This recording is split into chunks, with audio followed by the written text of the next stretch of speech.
Good evening everyone.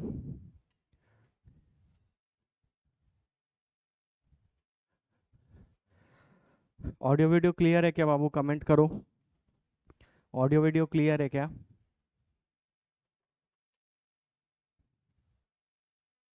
Audio video clear है? चलो। तो लास्ट क्लास में हम लोग टू डायमेंशनल मोशन स्टार्ट किए थे, है ना? तो आज हम लोग उसी को आगे कंटिन्यू करेंगे और उस पर और कुछ क्वेश्चंस प्रैक्टिस करेंगे।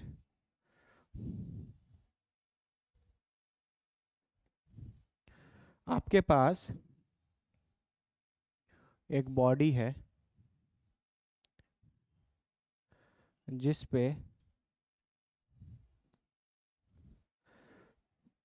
एक्स डायरेक्शन में वेलोसिटी 5 मीटर पर सेकेंड है और वाई डायरेक्शन की वेलोसिटी 3 टी मीटर पर सेकेंड है ना। 3 टी का मतलब समय के साथ वाई की वेलोसिटी क्या होगी? चेंज। जैसे आप time T equal to 1 put करेंगे तो वेलोसिटी 3 होगा, टाइम टी इक्वल टू 2 पर वेलोसिटी 6 हो जाएगा। एक्स की वेलोसिटी कांस्टेंट है, हमेशा 5 ही रहेगी, लेकिन वाई की वेलोसिटी समय के साथ चेंज करेगी। ठीक है। तो आपको निकालना है वेलोसिटी या वेलोसिटी मतलब वेलोसिटी का magnitude at T is equal to 10 seconds, पहला क्वेश्चन। उसके बाद तुम यहाँ पे हमको डायरेक्शन ऑफ वेलोसिटी भी बताओगे या direction of motion at T is equal to 10 seconds. फिर acceleration at T is equal to से 3 सेकेंड्स बताओ।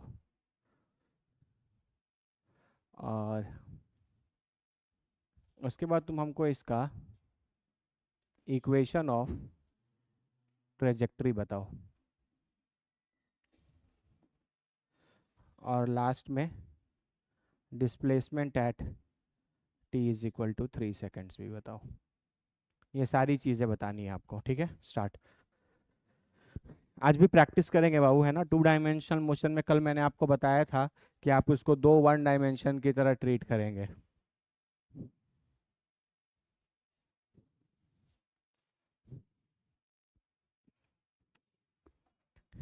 ठीक है ना। तो आप टू डायमेंशन को दो वन डायमेंशन की तरह ट्रीट कर सकते हो। सबसे पहले तुमको क्या बताया हमेशा करने के लिए? आप डेटा लिखेंगे,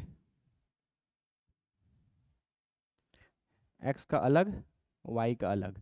एक्स की वेलोसिटी कितनी दी है? यू एक्स की वैल्यू 5 मीटर पर सेकेंड, यू वाई की वैल्यू ज़ीरो, सॉरी ज़ीरो नहीं, 3 टी मीटर पर सेकेंड। क्या ए एक्स में कोई एक्सेलरेशन, ए वाई की acceleration, S x, S y, क्या चीज़ दोनों के लिए सेम रहता है? टाइम। टाइम का फैक्टर, क्योंकि एक्सेलरेशन डिस्प्लेसमेंट ये सब तो निकालना ही है, इसीलिए ये सब वैल्यू दिए नहीं गए हैं। लेकिन आपको टाइम क्वेश्चन में दिया हुआ है कब आपको क्या निकालना है। ठीक है, ट्राई करो, इसको ट्राई करके फिगर आउट करो कैसे बनाओगे।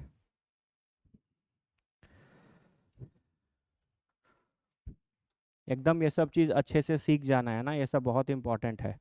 कल से हम लोग चालू करेंगे प्रोजेक्टाइल मोशन, और प्रोजेक्टाइल मोशन के बारे में भी आप देखोगे कि वहाँ पे भी हम लोग अपने क्वेश्चंस को इन्हीं अप्रोच से बनाएंगे। ठीक है, और प्रोजेक्टाइल क्वेश्चंस में और अच्छे अच्छे भी क्वेश्चंस होते हैं, अच्छे अच्छे कॉन्सेप्ट्स भी होते हैं, उनको भी डील करेंगे।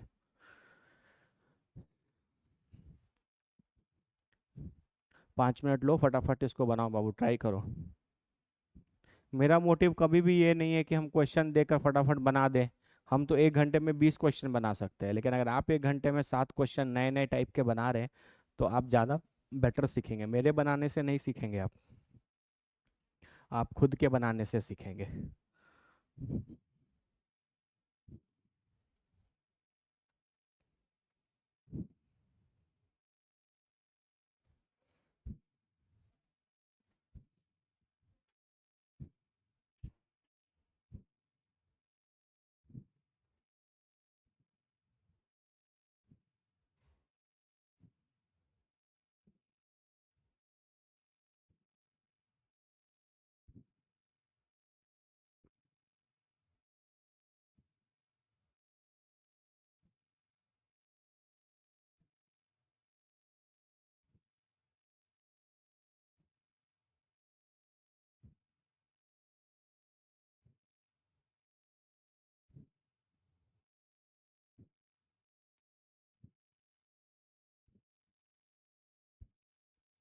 चलो ट्राई करते हैं, ठीक है।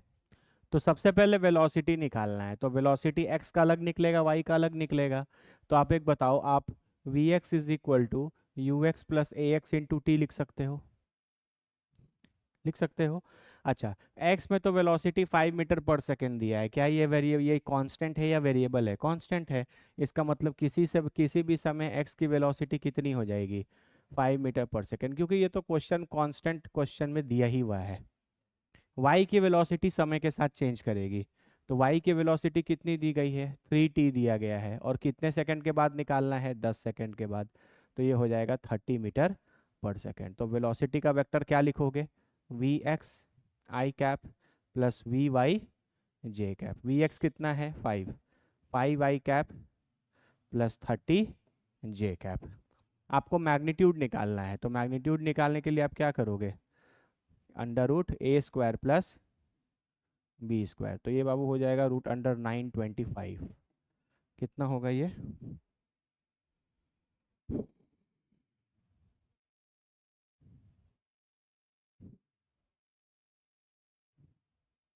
30.41 मीटर पर सेकेंड। ईजी है। उसके बाद आपको क्या निकालना है? Direction of motion at T is equal to t 10 seconds. Direction of motion वही होता है जो डायरेक्शन ऑफ वेलोसिटी होता है, क्योंकि वेलोसिटी का डायरेक्शन हमेशा मोशन का डायरेक्शन होता है। तो आपको जो वेक्टर पता ही चल गया, ये वेक्टर कब पता है आपको? T is equal to 10 seconds पे। तो आप डायरेक्शन निकाल सकते हो। वेक्टर अगर आई कैप जे कैप के फॉर्म में हो तो डायरेक्शन कैसे निकालते हैं? tan अल्फा क्या हो जाएगा? V y divided by v x. तो ये हो जाएगा 30/5। कितना आ जाएगा? 6। तो अल्फा की वैल्यू कितनी हो जाएगी? tan−1 6। ये हो गया आपका आंसर। डायरेक्शन पता चल गया। कोई दिक्कत? फिर निकालना है acceleration at T is equal to 3 seconds. Acceleration निकालने के लिए आप, अच्छा एक बात बताओ, एक्स की वेलोसिटी 5 मीटर पर सेकेंड है और ये कांस्टेंट है। अगर वेलोसिटी कांस्टेंट होगा तो एक्सेलरेशन क्या होगा? ज़ीरो। तो ए एक्स की वैल्यू कितनी हो गई? 0। एक्सेलरेशन का मतलब ही होता है वेलोसिटी का चेंज होना। अगर वेलोसिटी चेंज ही ना करे तो एक्सेलरेशन क्या होगा? 0। तो ए एक्स का तो 0 हो गया। सही है। अच्छा, वी वाई की वेलोसिटी 3t दी है। तुमको नहीं लग सकता अगर तुम इसको डिफरेंशिएट कर दो d v by d t तो तुमको एक्सेलरेशन मिल जाएगा, जो कि 3 मीटर पर सेकेंड स्क्वायर हो जाएगा। 3t का डिफरेंशिएशन कितना होगा? Velocity as a function of time दिया ही हुआ है, टाइम के रेस्पेक्ट में डिफरेंशिएट कर देंगे तो एक्सेलरेशन मिल जाएगा।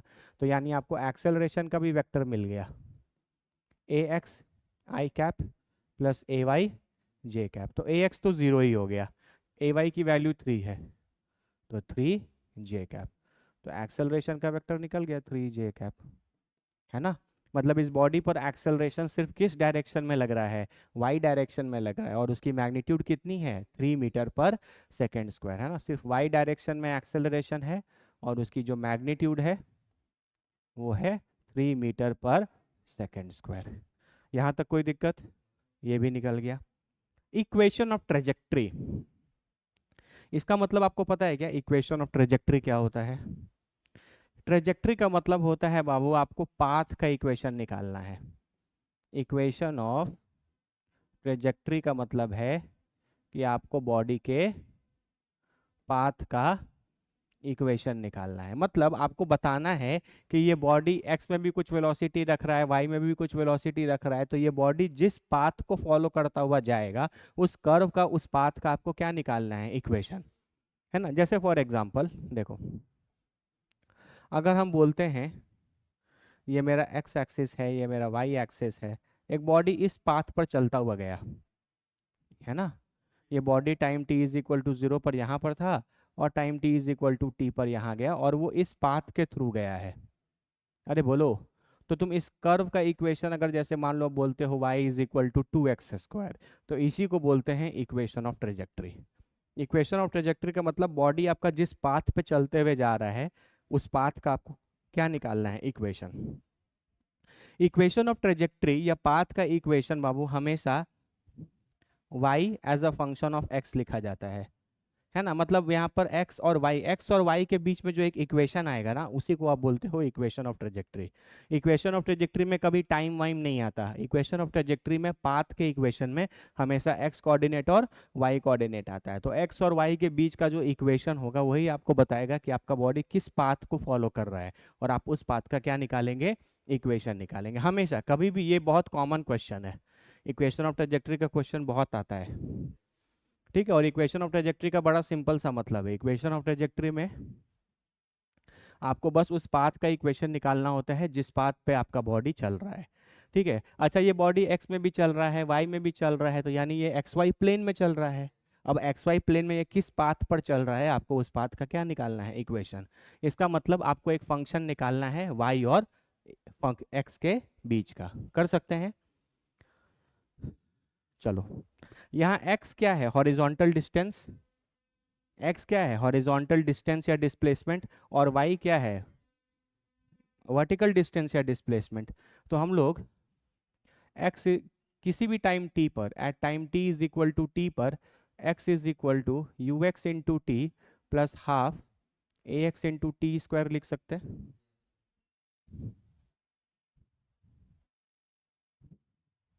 बोलो, लिख सकते हैं। यू एक्स कितना है, 5, तो ये यू एक्स कितना हो जाएगा, ये हो जाएगा 5t। ए एक्स तो ज़ीरो है क्योंकि एक्सेलरेशन तो सिर्फ देखो आपका वाई में आया था, तो यानी ये पूरा टर्म क्या हो गया, ज़ीरो। तो आप इसको एक इक्वेशन मान सकते हो, x is equal to 5t। है ना, आपको पता चल गया कि आपका जो बॉडी एक्स डिस्प्लेसमेंट कवर करेगा वो इस फंक्शन के अनुसार करेगा। बोलो हाँ या ना। सिमिलरली आप वाई डायरेक्शन के लिए भी लगा सकते हो, तो क्या लिखोगे, y is equal to u y into t plus half into a y into t square. सही है। तो y की वैल्यू यू वाई कितनी है, बताओ।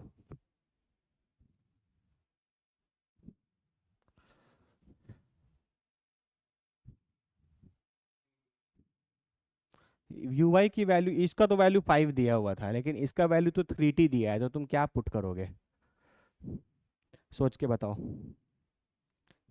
आप क्या पुट करेंगे। जब भी हम बात बोलते हैं, यहाँ u का मतलब होता है s equal to u t plus half a t square में, इस u का मतलब होता है इनिशियल, और इनिशियल में हम हमेशा आपको बताते हैं time t is equal to 0 होता है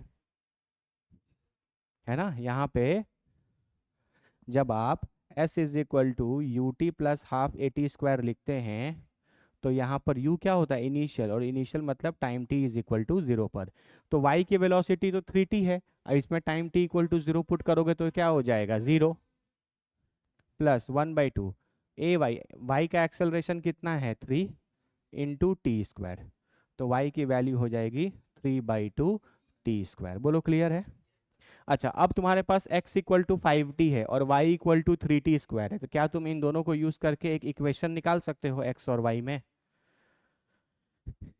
कैसे करोगे, मैथ्स लगाना, टाइम को एलिमिनेट करना है, तो इस वाले वाले से टाइम का वैल्यू निकाल कर इसमें डाल देते हैं, तो सारा इक्वेशन एक्स और वाई में आ जाएगा। तो यहाँ से टाइम की वैल्यू कितनी हो जाएगी, टाइम को हम लिख सकते हैं x/5, तो y is equal to 3/2 t square, तो ये हो जाएगा x²/25, तो y is equal to 3x²/50 answer. ये क्वाड्रेटिक इक्वेशन है ना। ये कैसा इक्वेशन है, इसका मतलब आपका जो पाथ है वो कैसा है, पैराबोलिक पाथ है, इस टाइप का पैराबोलिक पाथ है ना। जब भी इक्वेशन क्वाड्रेटिक क्वाड्रेटिक आता है, इसका मतलब आपका पाथ क्या होता है, पैराबोला। कितने बच्चों को ये इक्वेशन ऑफ ट्रेजेक्ट्री क्लियर है, बोलो। इक्वेशन ऑफ ट्रेजेक्ट्री क्लियर है। इक्वेशन ऑफ ट्रेजेक्ट्री मतलब आपको उस पाथ का इक्वेशन निकालना है जिस पाथ के थ्रू आपका बॉडी मूव कर रहा है, और वो हमेशा किस में निकलेगा, इस तरीके का इक्वेशन निकालना पड़ेगा एक्स और वाई में। बोलो, कर लोगे। चलो, और displacement at T is equal to 3 second, मेरे हिसाब से ये तो बन ही जाएगा।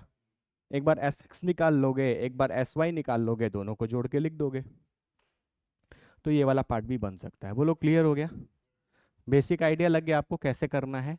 हमेशा 2 डायमेंशनल प्रॉब्लम को बाबू 2 1 डायमेंशन की तरह ट्रीट करो और अपने फॉर्मूलेज एक्स के लिए अलग और वाई के लिए अलग निकालो और अंत में उनको वेक्टर फॉर्म में जोड़कर लिखना सीख जाओ। चमका या नहीं चमका? एक बार अच्छे से देख लो, ये इक्वेशन ऑफ ट्रेजेक्ट्री वाला पार्ट अच्छे से देख लो, फिर आगे बढ़ते हैं।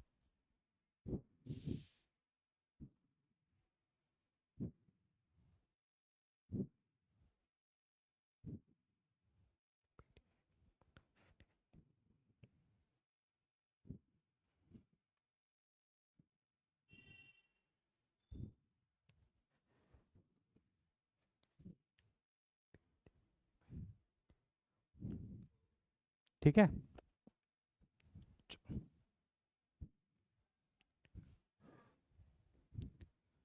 एक बॉडी बाबू आपका एक्स वाई प्लेन में मूव कर रहा है, उसका जो डिस्प्लेसमेंट है वो दिया है b into t i cap minus c into t square j cap, है ना। ये डिस्प्लेसमेंट का वेक्टर दिया है।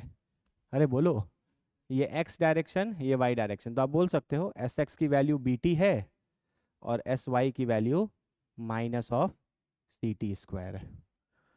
कर सकते हो। तो आपको पहला इक्वेशन ऑफ ट्रेजेक्ट्री निकालना है। देखो फिर आ गया equation of trajectory. Second, angle between velocity vector and acceleration function vector at any time t। आपको वेलोसिटी वेक्टर और एक्सेलरेशन वेक्टर के बीच का एंगल निकालना है। एक बॉडी है जो एक्स वाई प्लेन में मूव कर रहा है, उस बॉडी का डिस्प्लेसमेंट इस वेक्टर के अनुसार चेंज हो रहा है ना। यहाँ पर बी और सी बाबू कांस्टेंट्स हैं, बी और सी आपके क्या हैं? कांस्टेंट्स हैं, उनका टेंशन नहीं लेना आपको, ये क्वेश्चन में दिया हुआ है बी और सी। ठीक है, तो जैसे मान लो आप time t equal to 1 put करोगे तो आपको पता चल जाएगा उस समय डिस्प्लेसमेंट का वेक्टर कितना है, और डिस्प्लेसमेंट को डिफरेंशिएट करोगे तो वेलोसिटी मिल सकता है, उसको एक बार और डिफरेंशिएट कर दोगे तो एक्सेलरेशन मिल सकता है। अरे बोलो ना, नहीं कर लोगे? ठीक है, चलो इसको ट्राई करो थोड़ा।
अरे देखो, इक्वेशन ऑफ ट्रेजेक्टरी तो बहुत आसान है। आपको जब ये दे दिया है, एस एक्स को आप एक्स लिख सकते हो और एस वाई को आप वाई लिख सकते हो। अरे एक्स क्या होता था? एक्स में डिस्प्लेसमेंट, और वाई क्या होता है? वाई में डिस्प्लेसमेंट। डिस्प्लेसमेंट बोल लो या पोजीशन कोऑर्डिनेट बोल लो, पोजीशन, है ना, इस तरीके बोल सकते हो। तो आपको ये तो पता चल गया कि एक्स की वैल्यू कितनी है बी टी और वाई की वैल्यू कितनी है c t square. Negative sign तो बताता है डायरेक्शन, हमको तो यहाँ डायरेक्शन से मतलब नहीं, हमको तो बस एक रिलेशन चाहिए। फिर वही चीज नहीं आ गया? यहाँ से टी का वैल्यू निकाल लो, कितना आ जाएगा, एक्स बाई बी, और इसमें डाल दो, y is equal to c into x square by b square. तो y is equal to c by b square into x square, answer. Equation of trajectory निकालना बहुत आसान होता है, बस आपको एक रिलेशन चाहिए x और y में। ये वाला पार्ट क्लियर हो गया। अब आपको निकालना है angle between velocity vector and acceleration vector. तुम हमको बताओ कि तुम एंगल बिटवीन टू वेक्टर्स कैसे निकालते हो। वेक्टर्स में आप पढ़े हैं, आपने ढेर सारे क्वेश्चंस भी बनाए हैं। दो वेक्टर के बीच का एंगल कैसे निकाला जाता है? वो तो वेक्टर के फॉर्म में एरोज बने होंगे तब ना, इसमें तो कोई आपको डायग्राम दिया ही नहीं है। हम लोग जब दो वेक्टर का डॉट प्रोडक्ट लेते हैं तो हम उसको ए बी कॉस थीटा लिख सकते हैं, और यहाँ से कॉस थीटा को हम vector a dot vector b divided by a b लिख सकते हैं, जहाँ थीटा दो वेक्टर के बीच का एंगल ही तो होता है। हमेशा याद रखना, डॉट प्रोडक्ट का इस्तेमाल आप कर सकते हैं जब भी आपको दो वेक्टर का क्या चाहिए,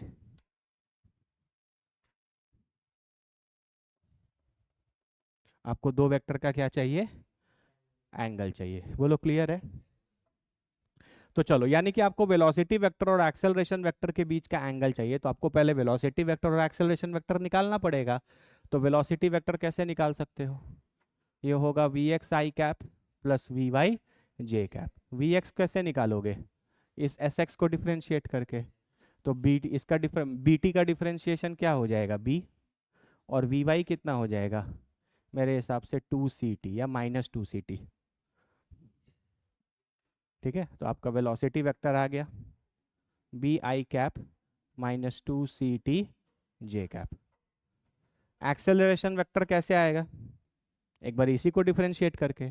तो बी को डिफरेंशिएट करोगे तो जीरो आई कैप हो जाएगा, और इसको डिफरेंशिएट करोगे तो minus two c j cap हो जाएगा। अरे velocity as a function of time differentiate होगा तो एक्सेलरेशन आएगा। बी का डिफरेंशिएशन जीरो, और माइनस टू सी टी का डिफरेंशिएशन माइनस टू सी। तो यानी मेरे पास दोनों वेक्टर आ गए। इस एक्सेलरेशन वेक्टर को हम सिर्फ minus two c j cap लिख सकते हैं। और हमको एंगल चाहिए, तो एंगल निकालने के लिए हम कॉस थीटा को क्या लिख सकते हैं, vector V dot vector A divided by mod of vector E into mod of vector A. ये वी वेक्टर है, ये ए वेक्टर है। क्या सिखाया है? डॉट प्रोडक्ट लेने समय आई को आई से मल्टीप्लाई करना है और जे को जे से। तो बी आई कैप है और यहाँ तो आई कैप है ही नहीं, तो ये जीरो हो जाएगा। और ये minus two c t into minus two c कितना हो जाएगा, फोर सी स्क्वायर टी।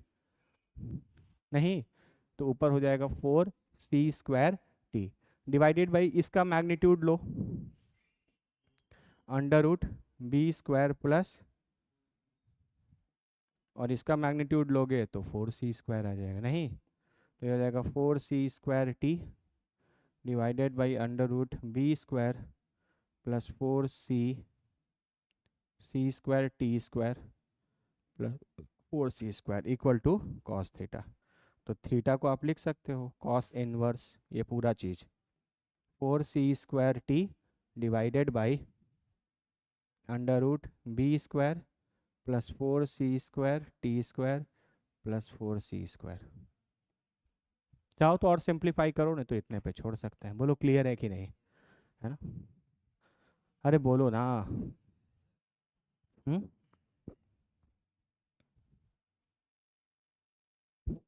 दो वेक्टर के बीच का एंगल है, बेसिक फंडामेंटल्स नहीं भूलने हैं। वेक्टर आपको अच्छे से आना चाहिए अगर आपको फिजिक्स पढ़ना है। बिना वेक्टर्स के तो आप फिजिक्स पढ़ ही नहीं पाएंगे। फिजिक्स का लैंग्वेज है वेक्टर, है ना? फिजिक्स का एक तरीके से लैंग्वेज है वेक्टर। वेक्टर ही नहीं आएगा तो कैसे चलेगा काम? बोलो क्लियर है? एक बार अच्छे से देख लो।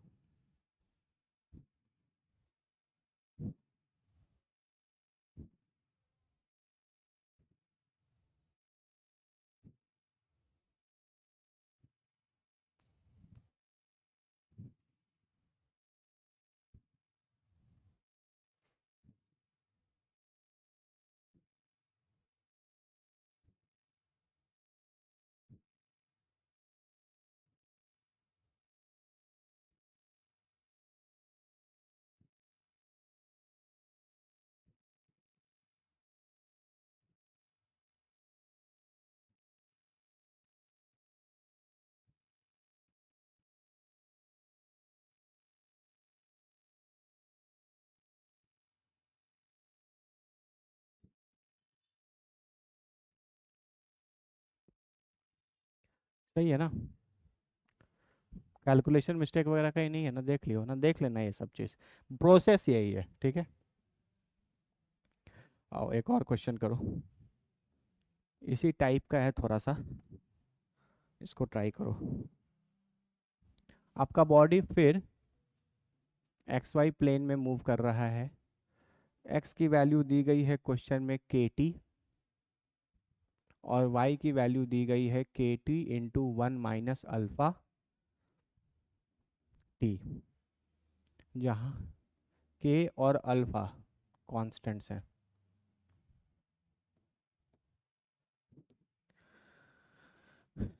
आपको फिर इक्वेशन ऑफ ट्रेजेक्टरी निकालना है। दूसरा,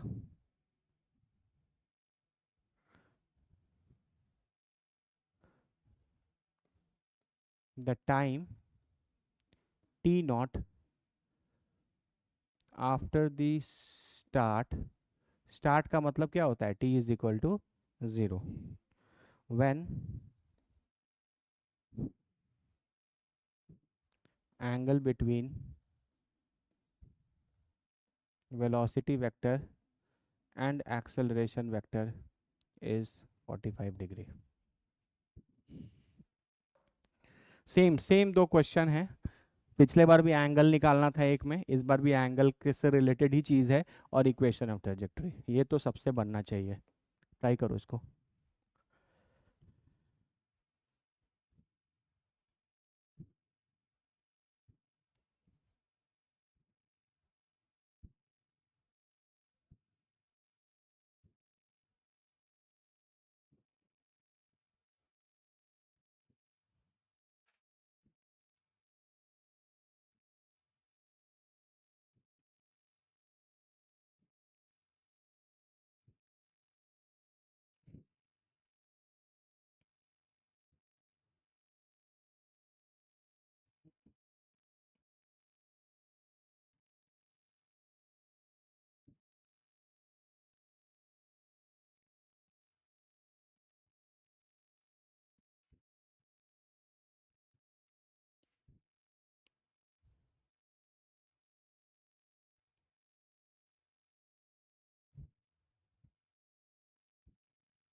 1 मिनट बाबू, वो आंसर क्यों नहीं मैच कर रहा है बुक के साथ? हे भगवान, यहाँ मल्टीप्लाई है ना यार, तो हम यहाँ ऐड क्यों किए हैं? और प्लस यहाँ पे रूट होगा, तो रूट लोगे तो यहाँ 2c ही बचेगा ना।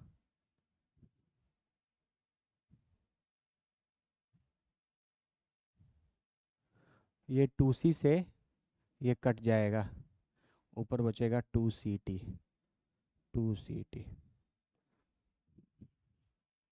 अरे मल्टीप्लाई है ना, हम ऐड करके लिख दिए, ठीक है। थोड़ा बाबू मेरा कैलकुलेशन देखते रहा करो, है ना, कभी कभी हम फ्लो फ्लो में भावनाओं में बह जाते हैं। चलो चलो चलो चलो, ये ट्राई करो। ये भी इक्वेशन ऑफ ट्रेजेक्टरी तो बहुत आसान है। क्या करोगे, एक्स की वैल्यू के टी दी गई है, तो यहाँ से टी की वैल्यू निकाल लोगे, एक्स अपॉन के, और वाई इज इक्वल टू के इंटू टी 1 - अल्फा टी, यही है ना? तो जहाँ जहाँ टी है वहाँ वहाँ ये पुट कर देंगे, तो के इंटू क्या हो जाएगा, x by k into 1 - alpha into x by k, ये के से ये के कट जाएगा, तो y will be equal to x 1 - alpha x by k, जो भी है ये आपका आंसर हो जाएगा। ये इक्वेशन सिर्फ वाई और एक्स में है, ठीक है। अब ये ट्राई करो।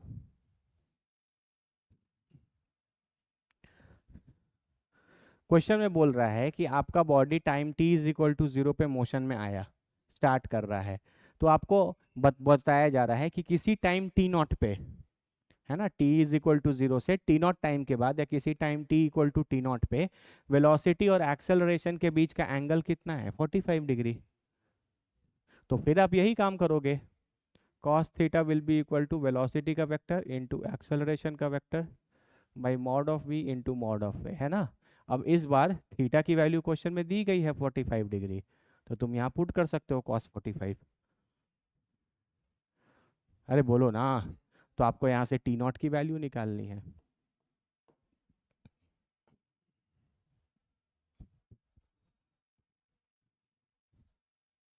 चलो चलो चलो चलो, काम पे लगो, बनाओ। 10th के बाद 11th में आने के बाद अगर बच्चों को फिजिक्स में सबसे ज़्यादा कोई प्रॉब्लम होता है तो वो होता है उनके न्यूमेरिकल एबिलिटी में। 10th तक उनको आदत रहता है एकदम फॉर्मूला पे पुट करो और आंसर निकालो। क्या लाइट भी पढ़ रहे हैं तो 1/u plus 1/v equal to 1/f, 1/v minus 1/u equal to 1/f, 2-3 फॉर्मूले रहते हैं, उस पर पढ़ो और उस पर क्वेश्चंस बनाओ। और यहाँ पर क्या रहता है, यहाँ फॉर्मूलेस तो हैं लेकिन आपको समझना पड़ता है, सोचना पड़ता है, तो इसीलिए आपको स्टार्टिंग में तो क्वेश्चंस बनाने पड़ेंगे भर भर के।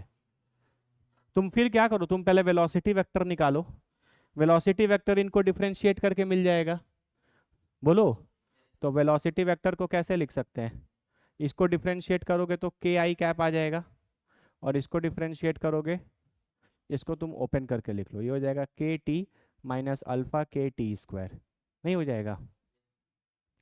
तो ये हो जाएगा के माइनस, इसको डिफरेंशिएट करोगे तो 2 alpha k T.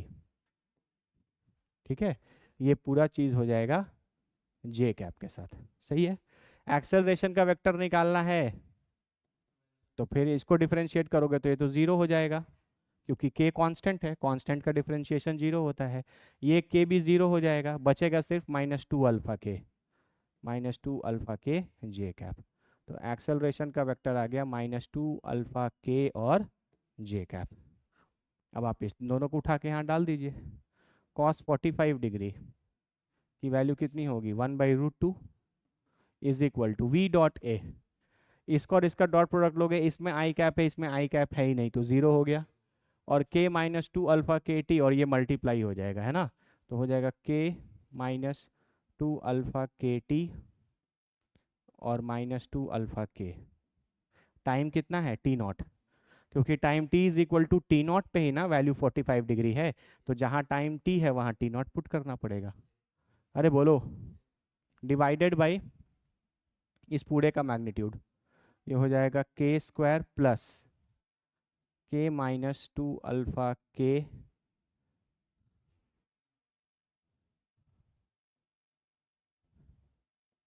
T not का स्क्वायर, फिर देखो प्लस लिख रहे हैं, मल्टीप्लाइड बाई इसका।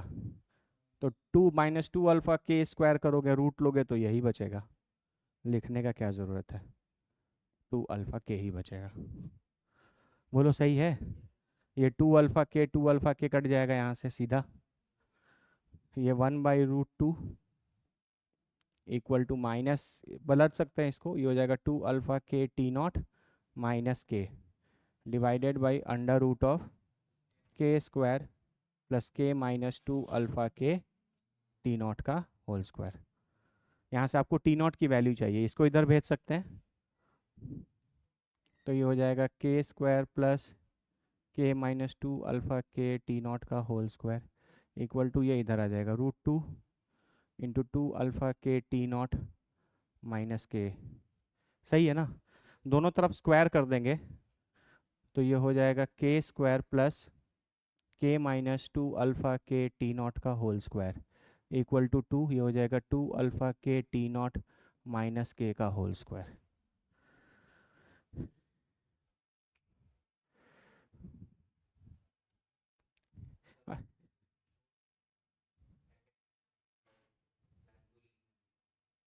यहाँ पे, यहाँ पे, यहाँ पे, क्यों? तो स्क्वायर किए तो होल स्क्वायर ना होगा यहाँ, सही है ना? अरे बोलो यार। 2 alpha k t not minus के, ये के माइनस, ये दोनों तो सेम ही है। देखो अगर तुम इसमें इसमें से माइनस बाहर निकालते हो, -1 निकालोगे बाहर, और यहाँ पे स्क्वायर है, तो -1 का स्क्वायर तो 1 ही हो जाएगा, तो हम इसको डायरेक्टली ऐसे लिख सकते हैं, k square plus k minus 2 alpha k not k t not का whole square is equal to 2 of, इसको भी ऐसे लिख सकते हो, k minus 2 alpha k t not का होल स्क्वायर। सही है। तो ये इस तरफ आ जाएगा, ये 2x है, ये x है, तो क्या बचेगा x, ये बचेगा के minus 2 alpha k t not का होल स्क्वायर, इतना बचेगा। दोनों तरफ रूट लिया जा सकता है, तो ये k हो जाएगा, ये भी k हो जाएगा, minus 2 alpha k t not. अरे बोलो, ये k से k कट जाएगा,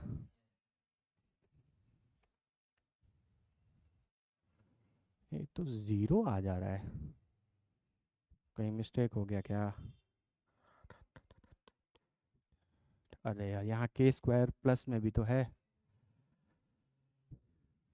हाँ ठीक तो है, के स्क्वायर है, that is 2x minus x, x बचेगा, हम रूट लें,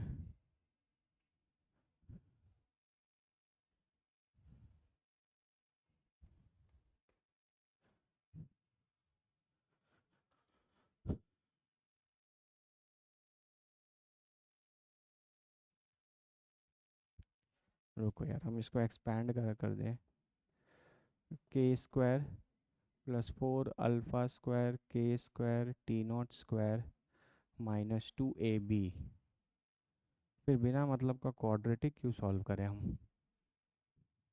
कहीं कैलकुलेशन मिस्टेक हो गया क्या, चेक करो तो।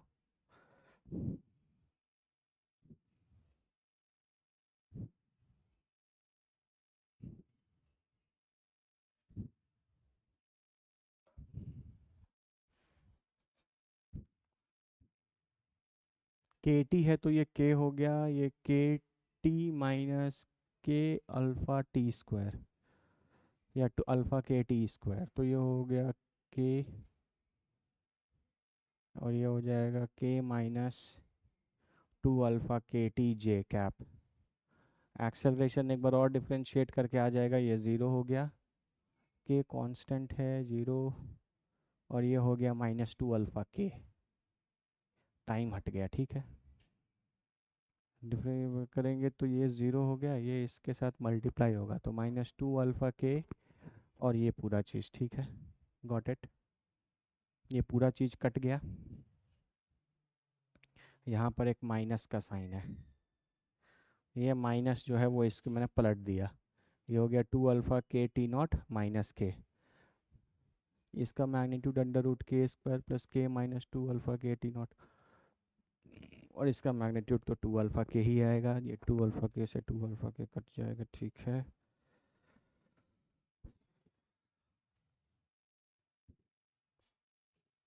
के square plus k minus 2 alpha k t not whole square, ये इस तरफ आ जाएगा, और √2 इधर चला जाएगा,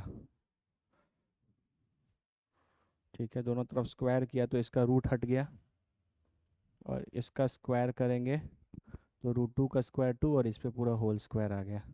ये वाला चीज़ और ये वाला चीज़ तो सेम ही है, अगर तुम माइनस कॉमन भी निकालोगे तो यहाँ स्क्वायर है, तो उससे कोई फ़र्क नहीं पड़ेगा, मैं इसको डायरेक्ट पलट के लिख सकते हैं।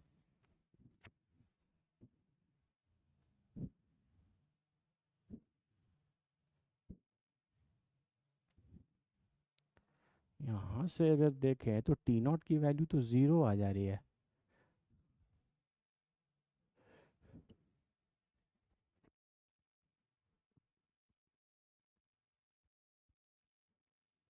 क्वेश्चन सही लिखा है ना यार, एक बार देख लेना तो।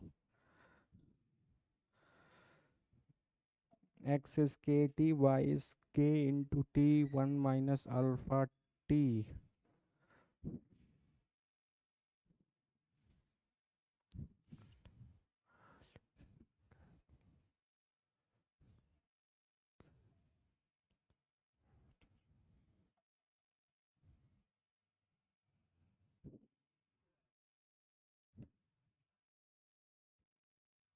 चलो देखते हैं, इसको एक्सपैंड कर दो थोड़ा, k square will be equal to k square plus 4 alpha square k square t not square minus 4 alpha k square t not.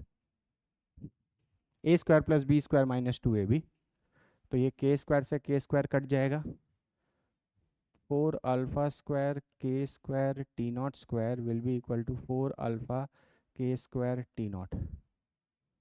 K square से के स्क्वायर कट गया, 4 से 4 कट गया, ये टी नॉट से T not cut गया, एक alpha से एक अल्फा आ तो गया 1/अल्फा। सही तो निकाले थे यार हम भी ना, कभी कभी अक्सर क्या होता है ना, हम इतने नज़दीक से लिखते हैं ना कि पूरा बोर्ड हमको विजिबल नहीं रहता, इसीलिए कभी कभी मेरे से ऐसे, नहीं तो ऐसे मेरी कैलकुलेशन अच्छी है, खराब नहीं है, तुम लोग मेरे पे शक नहीं करोगे। अरे बोलो क्लियर है, अरे सही था, आराम से एक्सपैंड करके काट, एक्सपैंड करोगे तो आराम से कट जाएगा, टी नॉट जीरो नहीं आ रहा था। बोलो क्लियर है, हर एक स्टेप तो चेक कर लिया, सही था तो आंसर भी सही आएगा। इसका मतलब क्या है, जब आपका time t not is equal to 1/अल्फा, अल्फा तो कोई कांस्टेंट दिया ही हुआ है, तो जब टाइम आपका t not is equal to कुछ 1/अल्फा आएगा, उस समय आपके वेलोसिटी वेक्टर और एक्सेलरेशन वेक्टर के बीच का एंगल कितना होगा, बोलो 45 डिग्री होगा। कभी भी फिजिक्स में दो वेक्टर्स के बीच का एंगल निकालना हो तो आपको डॉट प्रोडक्ट बहुत मदद करेगा, क्योंकि आपको हमेशा वो एरो एरो बनाकर नहीं देगा कि आप हेड हेड और टेल टेल कर लोगे और दोनों वेक्टर के बीच का एंगल निकाल लोगे। बोलो क्लियर है, एक बार अच्छे से देख लो फिर आगे बढ़ते हैं। हम बोले थे बाबू हर दिन लेवल क्वेश्चंस के लेवल थोड़े ऊपर होते जाएंगे, कल एकदम इजी इजी वाले थे, आज थोड़े से उनसे ऊपर है। बाकी 2D में तो हमेशा ऐसा ही काम करना है, एक बार अच्छे से देख लो, कोई डाउट है तो पूछो, नहीं तो आगे बढ़ते हैं।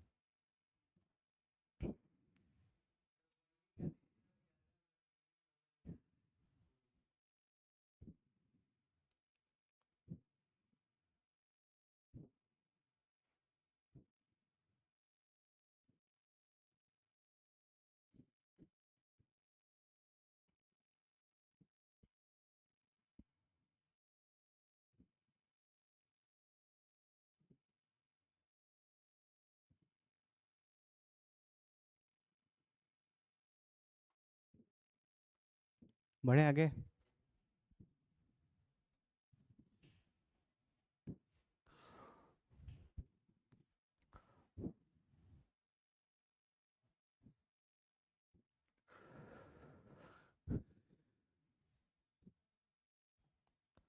ये क्वेश्चन थोड़ा देखना, ठीक है।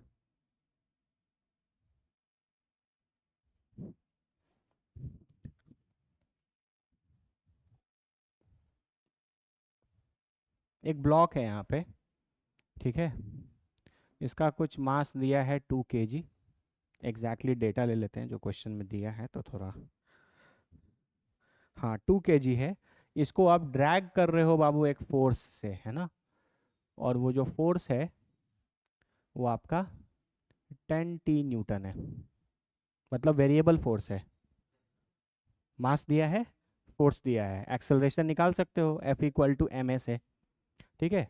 तो आपका एक्स डायरेक्शन में इस पे एक वेरिएबल फोर्स लग रहा है 10 T न्यूटन का, और इस बॉडी का मास 2 kg है, तो जाहिर सा बात है मोशन इस डायरेक्शन में होगा। लेकिन जैसे ये इस हॉरिजॉन्टल फ्लोर पे या हॉरिजॉन्टल फ्लोर पे या सरफेस पे चल रहा है, इस सरफेस पे नीचे यहाँ बहुत सारे होल्स हैं, और होल्स से एयर जो है वो ब्लो किया जा रहा है। क्या ब्लो किया जा रहा है, एयर ब्लो किया जा रहा है with the help of a blower, ठीक है। इसका मतलब जैसे ही ये ब्लॉक इस छेद के ऊपर आएगा, नीचे से एक हवा मारेगा, और हवा मारेगा तो इसके पास एक वाई वाई में वर्टिकल में वेलोसिटी आ जाएगी, फिर और ये कंटिन्यूअसली लगता है और ये भी वाई भी लगने लगेगा, फिर जैसे ही वो इस छेद के पास आएगा फिर एक फोर्स लगेगा जो इसको वर्टिकल में क्या देता रहेगा, वेलोसिटी देता रहेगा। इस एयर के ब्लो करने के कारण ये जो फोर्स लगा रहा है वाई डायरेक्शन में, ये जो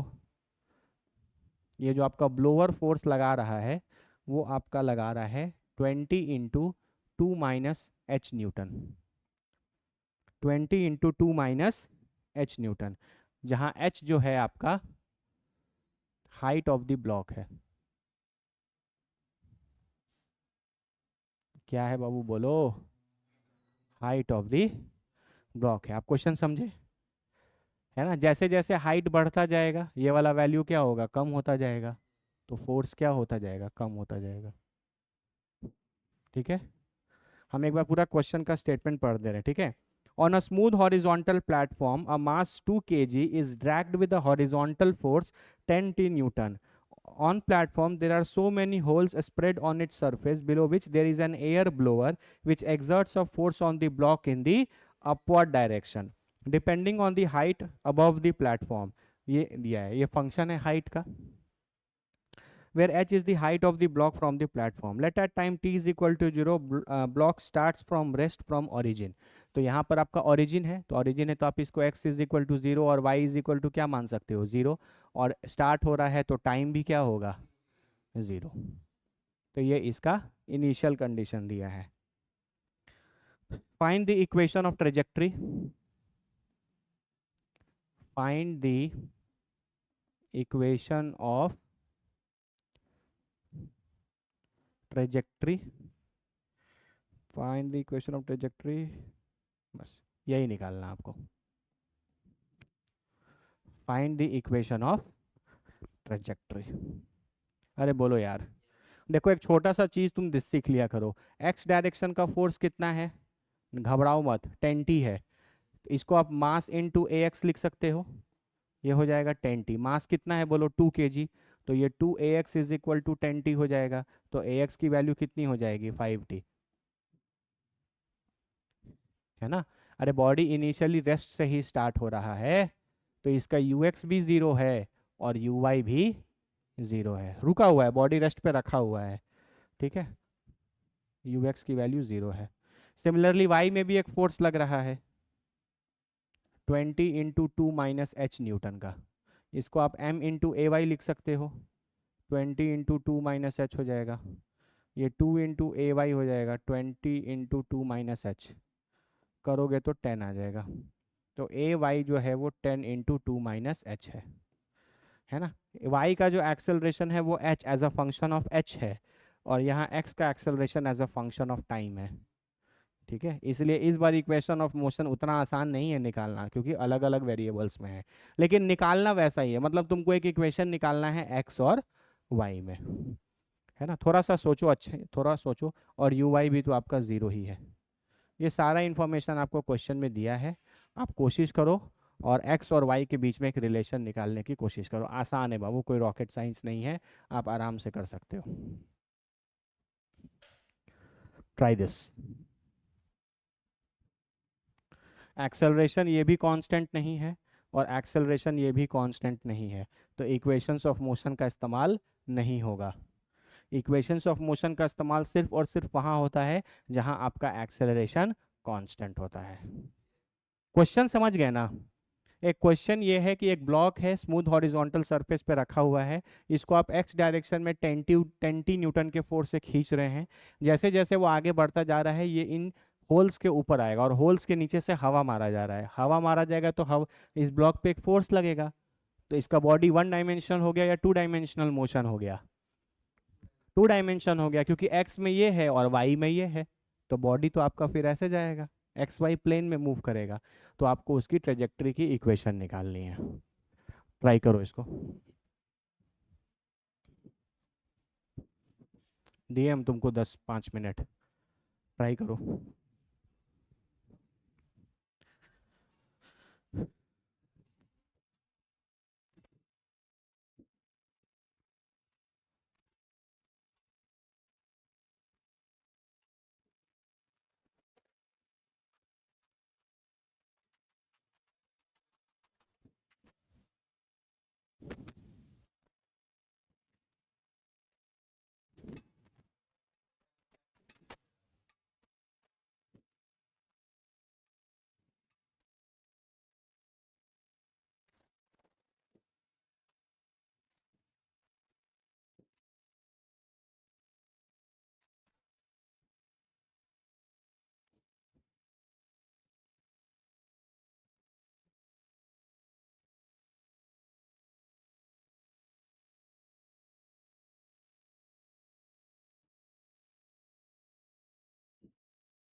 बाबू ये 10t नहीं है, ये 10 है।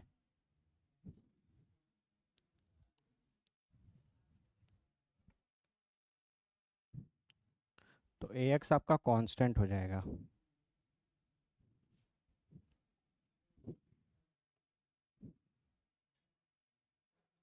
5 हो जाएगा।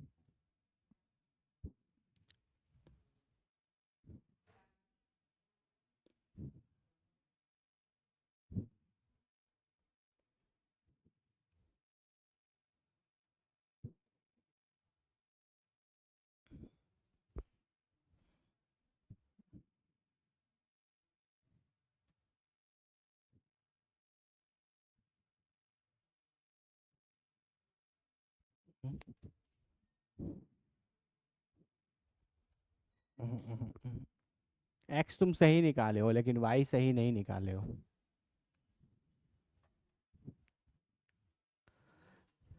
एक्स बाबू कांस्टेंट है, तो इसके लिए आप इक्वेशन ऑफ मोशन तो यूज़ भी कर सकते हो। ए एक्स एक्सेलरेशन 5 आया है ना, तो ये कांस्टेंट है। तो इसके लिए तो आप यूज़ कर सकते हो, x is equal to u t u x into t plus half into a x into t square. तो यू एक्स तो ज़ीरो है, तो एक्स की value 1/2 into 5 into t square आ जाएगा। तो एक्स की वैल्यू 5/2 टी स्क्वायर है। ये एक इक्वेशन आ गया। लेकिन y का जो एक्सेलरेशन है वो कांस्टेंट नहीं, वो h का फंक्शन है। आपको याद है हम लोग एक चीज़ पढ़ते थे, एक्सेलरेशन को आप dv/dt भी लिखते थे, लेकिन हम इसको v इंटू dv/ds भी लिखते थे, इसको ऊपर नीचे ds से मल्टीप्लाई डिवाइड करके। ये वाला तब यूज़ करते हैं जब टाइम का फंक्शन दिया रहता है, ये वाला तब यूज़ करेंगे जब डिस्प्लेसमेंट का फंक्शन दिया रहेगा। यहाँ पे जो आपका हाइट h है वो वर्टिकल का डिस्प्लेसमेंट ही तो है कि नहीं? तो हम इसको बेसिकली, ये जो आपका ए वाई एक्सेलरेशन दिया है, ये 10 × 2 - y है। ये y को हम वर्टिकल डिस्प्लेसमेंट मान सकते हैं। जैसे आप x को हॉरिजॉन्टल डिस्प्लेसमेंट मान रहे हैं, उसी तरीके से हम y को क्या मान सकते हैं, वर्टिकल डिस्प्लेसमेंट मान सकते हैं। अरे बोलो, और y को वर्टिकल डिस्प्लेसमेंट मान लेंगे तो वही मेरा y है यहाँ पे। अरे बोलो ना। तो ये बेसिकली बाबू आपका 20 - 2y है, सॉरी 10y। 20 - 10y है। ठीक है। अब इस ए वाई को ये लिख सकते हैं v into d v by d y. अरे एस क्या होता है, डिस्प्लेसमेंट। इस बार मैंने डिस्प्लेसमेंट को क्या मान लिया है, वाई मान लिया है, यही चीज़ है। तो आप v into d v will be equal to 20 - 10y into d y कर दोगे। बोलो। तो ये v into d v will be 20 into d y -10y into d y होगा। बोलो हाँ या ना। तो आप इंटीग्रेट करो, ये हो जाएगा v²/2, ये हो जाएगा 20y -10y² 2 प्लस एक कांस्टेंट आएगा 5। तो v² की वैल्यू आ जाएगी 2, इधर हो जाएगा तो 40y -10y² plus 2 times of c, है कि नहीं? अब c की वैल्यू निकालनी है आपको। c की वैल्यू निकालने के लिए, ये कांस्टेंट ऑफ इंटीग्रेशन की वैल्यू निकालने के लिए कोई ना कोई इन्फॉर्मेशन मिलना चाहिए। तो आपको पता है y इक्वल टू 0 पुट कर दोगे, मतलब जब आपका बॉडी इस प्लेटफॉर्म पर है उस समय इसकी वेलोसिटी कितनी है, 0। इसकी वेलोसिटी तो तब आएगी जब ये ऊपर चलेगा थोड़ा सा। तो यानी इन सबको पुट करोगे तो c की वैल्यू 0 हो जाएगी, वेलोसिटी भी 0, y भी 0। अरे बोलो ना, y इज इक्वल टू 0 पर बॉडी की वेलोसिटी कितनी है, 0। ठीक है। तो यानी आपका जो एक्सप्रेशन आया v² का, वो आया 40y -10y²। लेकिन अभी भी ये वेलोसिटी आया है, हमको क्या चाहिए, डिस्प्लेसमेंट। ठीक है, कैसे करोगे इसके आगे, बताओ बताओ बताओ।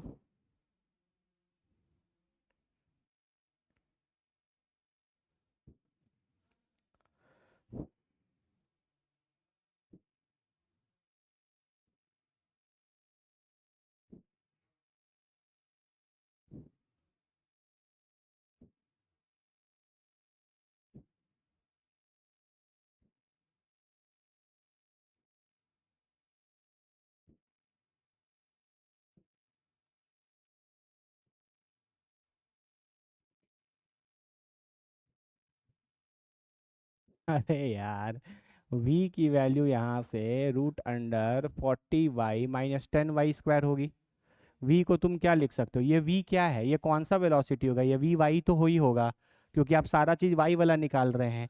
तो डी वाई वी वाई को हम dy बाई डी टी नहीं लिख सकते। अरे यहाँ मैंने y को क्या माना है, वर्टिकल में डिस्प्लेसमेंट। वेलोसिटी क्या होता है, ds by d T. Displacement in y को ही हम क्या मान रहे हैं, y।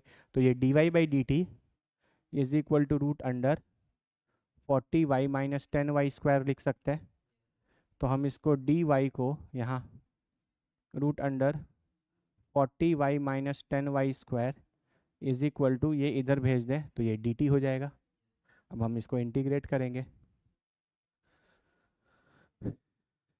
बोलो, इसको क्या करेंगे, इंटीग्रेट।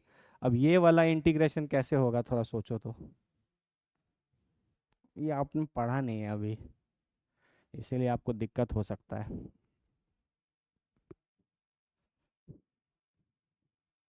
सोचो कैसे करोगे।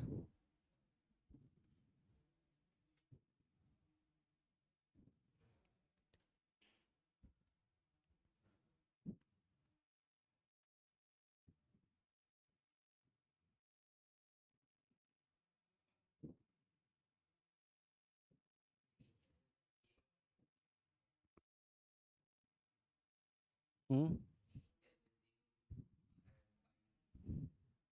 क्या कर सकते हैं। लिमिट लिमिट तो बाद में पुट करेंगे, इसको सॉल्व कैसे करोगे। लिमिट तो इंटीग्रेशन करने के बाद हम लोग पुट करते हैं ना वहाँ वैल्यू, सॉल्व कैसे करोगे।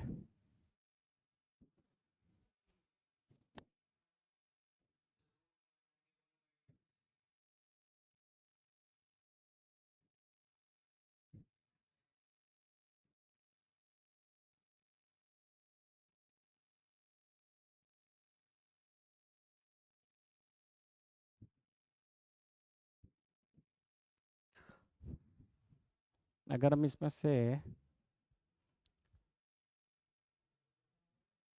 10y कॉमन ले लें तो बचेगा 4 माइनस वाई। इसको हम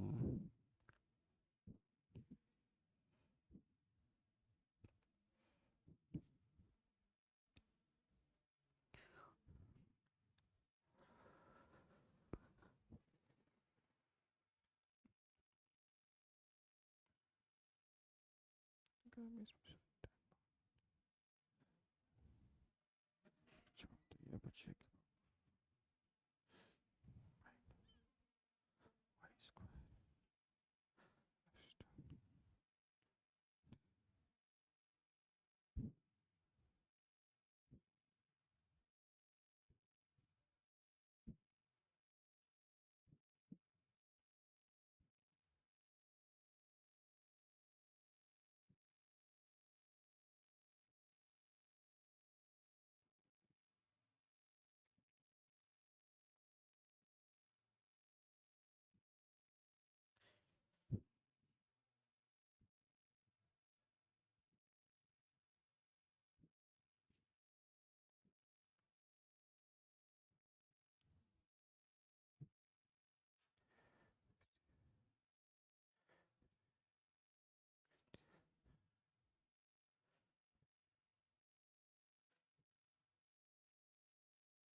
ऐसे, इसको कर सकते हैं 4 - y - 2 का होल स्क्वायर। ठीक है, अगर हम इसको एक्सपैंड करें तो 4 ये हो जाएगा y² प्लस 4 - 4y। ठीक है, ये हो जाएगा 10 4 - y² -4 प्लस 4y। सही है, ये 4 से 4 कट जाएगा, 10 × 4 हो जाएगा 40y। बोलो, और ये हो जाएगा -10 y²। एग्जैक्टली यही चीज़ आ जाएगा। बोलो सही है। तो यानी हम इस पूरे चीज़ को ये लिख सकते हैं। तो this integration will be d y upon under root of, ऐसा ले लो, अंडर रूट है ना पूरा, तो 10 बाहर ले लो और इसको लिख दो 4 माइनस वाई माइनस 2 का whole square into is equal to d t. सही है। तो रूट अंडर 10 तो बाहर निकाल सकते हैं इससे, रूट अंडर 10 बाहर निकल गया, ये बचेगा d y upon under root of 4 minus y minus 2 का whole square is equal to d t. वो एक इंटीग्रेशन होता है 1 upon under root of a square minus x square, ये हो जाएगा sine inverse x by a. देखो ये सब चीज़ बाबू तुम पढ़े नहीं हो अभी, ठीक है ना, लेकिन हम क्वेश्चन बना रहे हैं तो हम कर रहे हैं क्योंकि हमको आता है। ये यहाँ यहाँ यहाँ लिख दो, नेक्स्ट पेज पे चले जाएंगे।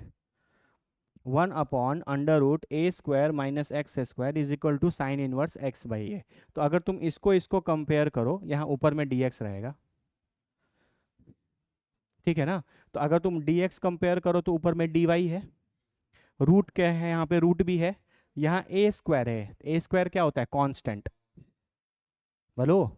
तो यहाँ पे 4 भी तो कांस्टेंट है, अगर तुम इसको ए स्क्वायर की तरह लिखो तो हम इसको 2 का स्क्वायर लिख सकते हैं कि नहीं। तो यानी यहाँ से ए की वैल्यू कितनी हो जाएगी, 2, माइनस माइनस, यहाँ पे भी वेरिएबल है एक्स का होल स्क्वायर और यहाँ पे भी ये चीज़ वेरिएबल है। तो यानी अगर हम इसको कंपेयर करें तो मेरा एक्स के जगह क्या है,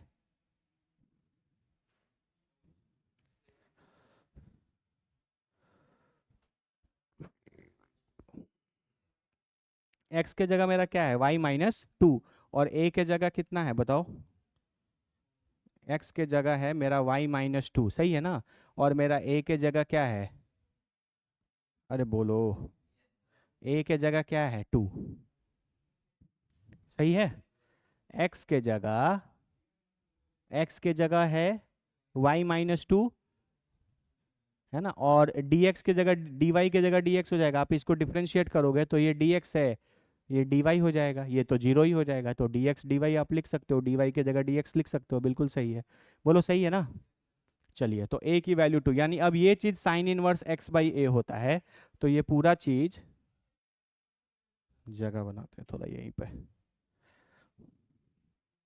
तो यानी ये पूरा चीज सॉल्व होके साइन इनवर्स x बाई आएगा, तो ये पूरा चीज साइन इनवर्स y माइनस 2/2 आ जाएगा, यानी ये पूरा आ जाएगा 1/√10 sine inverse y minus 2/2 is equal to, अरे यार dt का इंटीग्रेशन तो t होगा, ठीक है। अब देखो यहाँ से तुमको y as a function of t मिलेगा और तुम x as a function of t पहले निकाल चुके हो, तो तुम ज़्यादा कुछ मत करो, यहाँ से x इज इक्वल टू कितना है बोलो, यहाँ से 5t²/2 है, यही है ना, तो यहाँ से टी स्क्वायर को तुम क्या लिख सकते हो, 2x/5, तो t को तुम लिख लो √2x/5, सही है ना। इसको यहाँ डाल दो, ये 1/√10 sine inverse y minus 2/2 is equal to time आप लिख सकते हो √2x/5, ये जो भी है ये आपका आंसर है, क्योंकि ये इक्वेशन सिर्फ x और y में है। थोड़ा बाबू ये इंटीग्रेशन कॉम्प्लिकेटेड है ना, ये बात हम मान सकते हैं, ऐसा बहुत ज़्यादा कॉम्प्लिकेटेड भी नहीं है, इस टाइप के इंटीग्रेशंस आप इनडेफिनेट इंटीग्रेशन में क्लास 12th में पढ़ लोगे, ठीक है। बस जो बात सिखा रहे हैं वो सीखो, दिमाग बस इतना लगाना था,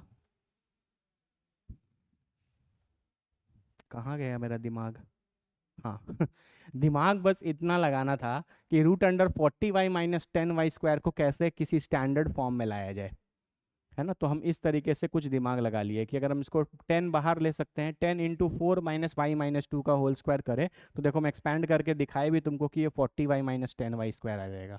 तो इस पूरे 40y माइनस 10y² के जगह हम ये चीज़ लिख सकते हैं, ये चीज़ हो गया, यहाँ से √10 बाहर ले लिए, dy हो गया √4 माइनस वाई माइनस 2 का होल स्क्वायर।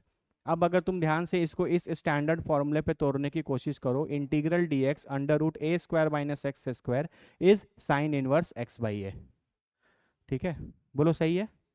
बस उसके बाद कर सकते हैं, एक बार देख लो अच्छे से।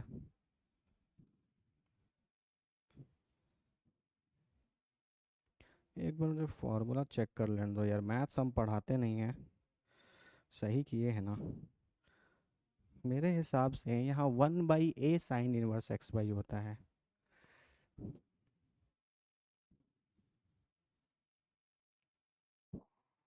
मैथ्स का प्रैक्टिस बहुत छूटा हुआ है, इतने साल से फिजिक्स केमिस्ट्री पढ़ाते पढ़ाते ये मेरा हाल हो गया है, क्या ही बताया जाए।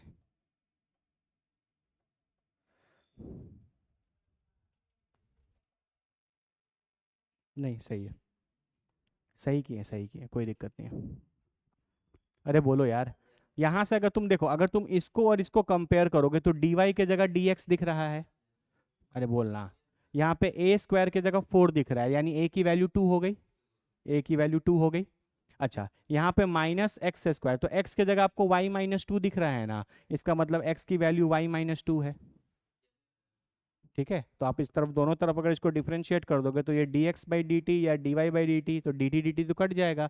तो dx जो है वो dy है, यानी y को हम x को हम y-2 बोल सकते हैं। तो यहाँ से हम बोल देंगे साइन इनवर्स y-2/2। ये आप सीख जाओगे, आप इतना डिटेल मत जाओ, लिए आप इनडेफिनिट इंटीग्रेशन। कौन सा integration? Indefinite integration class 12th में आएगा, वहाँ पर आप इन टाइप के क्वेश्चंस को करना सीख जाएंगे। आप अप्रोच सीखिए। अप्रोच क्लियर है? इक्वेशन ऑफ ट्रेजेक्टरी निकालने के लिए आपको हमेशा एक्स और वाई में एक फंक्शन चाहिए। तो एक्स का फंक्शन तो बहुत इजीली निकल गया, क्योंकि एक्स ए एक्स कॉन्स्टेंट आ गया था, यू एक्स जीरो दिया हुआ था। तो आप इक्वेशंस ऑफ मोशन लगा सकते थे। लेकिन क्या आप वाई के लिए इक्वेशन ऑफ मोशन लगा सकते हैं? वाई में जो एक्सेलरेशन है वो वाई के डिस्प्लेसमेंट के साथ चेंज कर रहा है। क्लियर है? ये जीवन और भी आसान होता अगर टाइम के साथ दे देता, तो एक ही बार इंटीग्रेट करना थोड़ा आसान रहता। लेकिन आपको दिक्कत की बात इसीलिए नहीं होनी चाहिए क्योंकि आप इस चीज का इस्तेमाल पिछले 1 डायमेंशनल काइनेमेटिक्स में न जाने कितने बार किए हैं। मैंने आपको हर ग्राफ वाले क्वेश्चन में ये चीज बताया है। a = dv/dt लिख सकते हैं, लेकिन क्या यहाँ टाइम का वेरिएबल है? टाइम वेरिएबल है नहीं, यहाँ डिस्प्लेसमेंट वेरिएबल है। इसलिए हम एक्सेलरेशन को v × dv/ds लिख सकते हैं। अरे s क्या है? s इज डिस्प्लेसमेंट, और हम y के डिस्प्लेसमेंट को क्या मान रहे हैं? y। तो यानी हम इसको y के टर्म्स में कर सकते हैं। बोलो क्लियर है कि नहीं?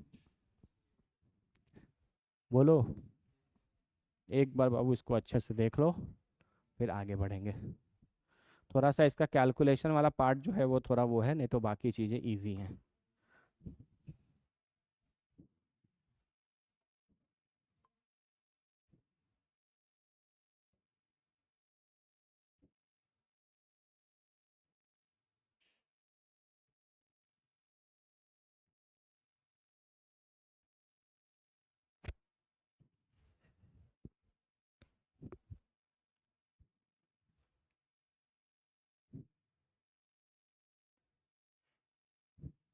ठीक है।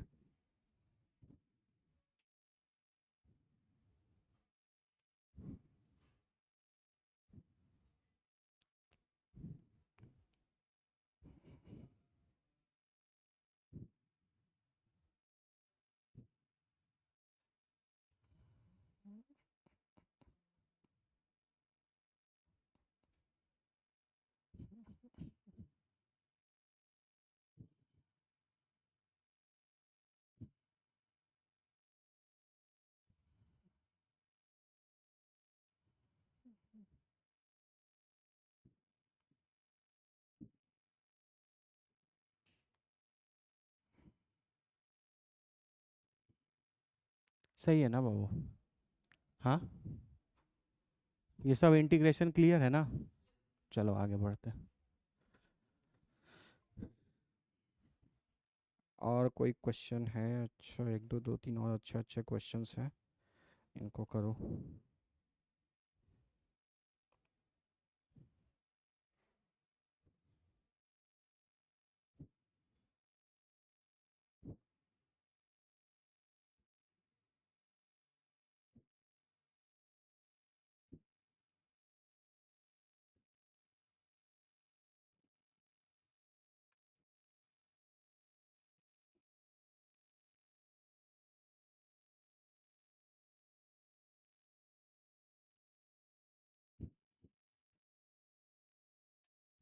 एक बॉल को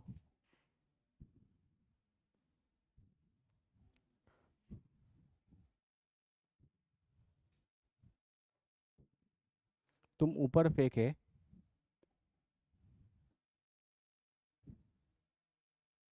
विथ अ वेलोसिटी u, एक बॉल को वर्टिकली अपवर्ड फेंके विथ अ वेलोसिटी u, ठीक है, लेकिन हवा चल रहा था। तो हवा चलने के कारण क्या हुआ कि ये बॉल जब हवा में था तो एयर इस पे इस डायरेक्शन से एक फोर्स लगाया, और वो जो फोर्स दिया है बाबू, उसके कारण इसके पास एक्सेलरेशन आ गया ए एक्स में ए एच स्क्वायर।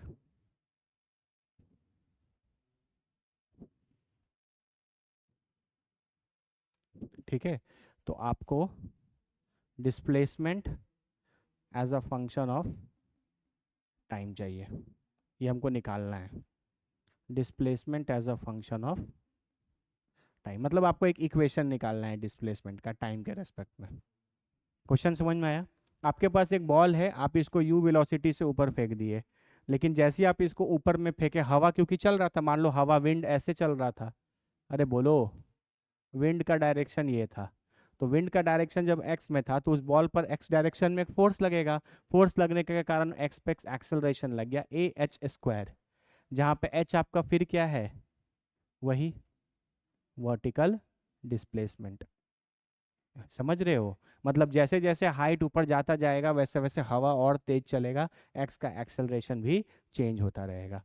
ठीक है, तो आपको displacement as a function of time निकालना है। वाई की चीज़ें तो सिम वाई की चीज़ें हैं, वाई की चीज़ों में एक्सेलरेशन कांस्टेंट है, ग्रेविटी ही लगेगा ना। नीचे कितना, 10 मीटर पर सेकेंड स्क्वायर। जब बॉल आप नीचे से ऊपर फेंक रहे हैं तो उस पर नीचे कौन सा फोर्स लगेगा, ग्रेविटी। ये तो वन डायमेंशनल काइनेमेटिक्स है, यहाँ पर आपका एक्सेलरेशन भी कांस्टेंट है, तो इतने पार्ट के लिए तो आप इक्वेशन ऑफ मोशन यूज़ कर सकते हैं। लेकिन क्या एक्स के लिए आप इक्वेशन ऑफ मोशन यूज़ कर पाएंगे? नहीं कर पाएंगे, क्योंकि इसका एक्स का एक्सेलरेशन जो है वो कांस्टेंट नहीं है। अरे इस वाले क्वेश्चन से बाहर आ जाओ भाई, भाई क्लियर है ना ये चीज़? अभी भी इसमें डाउट है किसी स्टेप में तो पूछ लो। अच्छा, तुम्हारा एक डाउट हो सकता है, हम बता रहे हैं क्या। देखो, यहाँ पे सॉल्व करने के बाद मैंने इस पूरे चीज़ को ये लिख दिया और dt को t लिख दिया, तो आपके मन में आएगा कि सर आप यहाँ कांस्टेंट ऑफ इंटीग्रेशन क्यों नहीं लगाए। अरे लगाना चाहिए ना, वो तुम लगा लो, उसकी वैल्यू जीरो आ रही है बाबू। यहाँ पे time t is equal to zero put करोगे तो y की वैल्यू क्या है, जीरो। y की वैल्यू क्या होगी, zero. Time t is equal to zero पे, क्योंकि जब बॉडी इनिशियली तो बॉडी यहीं पर था, इस सरफेस पे, कोई वर्टिकल पे तो था नहीं, तो t पे नहीं, नहीं तो एक minute, 1/√10 sine inverse zero -2 equal to C, ये कट जाएगा, sine inverse -1, sine inverse -1 is pi, तो सी की वैल्यू आ जाएगी बाबू यहाँ से π/√10। अच्छा अच्छा अच्छा, तो यहाँ पे रुक जा रुक जा, सही पकड़े हैं आप। सी की वैल्यू तो आपके पास इक्वेशन आ गया 1/√10 sine inverse y-2/2 equal to t plus π/√10। नहीं देखो, यहाँ साइन इनवर्स 0 - 2, ये -1 बचेगा। कौन से एंगल के लिए साइन की वैल्यू -1 होती है, 180 डिग्री के लिए।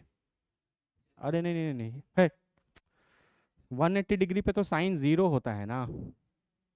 साइन इनवर्स -1 कितने पे आएगा, -π/2 पे, ये हो जाएगा -π/2। साइन इनवर्स -1, साइन इनवर्स -1 कौन से एंगल के लिए साइन की वैल्यू -1 होती है, -90 डिग्री के लिए। साइन 90 +1 होता है, और साइन -90 -1 होता है, तो आप यहाँ -π/2 लिख सकते हो। तो आपका आएगा 1/√10 sine inverse y-2/2 is equal to t is equal to -π/2√10। जो चीज़ है वो यही है। अब बस टाइम के जगह तुम ये वाला वैल्यू डाल दो, √2x/5, तो ये हो जाएगा 1/√10 sine inverse y-2/2 is equal to √2x/5 minus π/2√10। इससे ज़्यादा तुमको इसको सिंप्लीफाई करने की ज़रूरत नहीं है। This is your answer. एक कांस्टेंट ऑफ इंटीग्रेशन छूटा हुआ था, सही बात है। ठीक है, ये क्वेश्चन है आसान, लेकिन इसका थोड़ा जो सॉल्यूशन मैथ्स है ना वो थोड़ा कॉम्प्लिकेटेड है बस। ठीक है, और ये सब चीज़ आप समय के साथ ही सीख सकते हैं, जब आप मैथ्स में इंटीग्रेशन पढ़ लेंगे तब। चलो इसको ट्राई करो। ये भी कुछ मिलता जुलता टाइप का ही प्रॉब्लम है, जैसा पिछला था वैसा ये है। थोड़ा इसको ट्राई करो।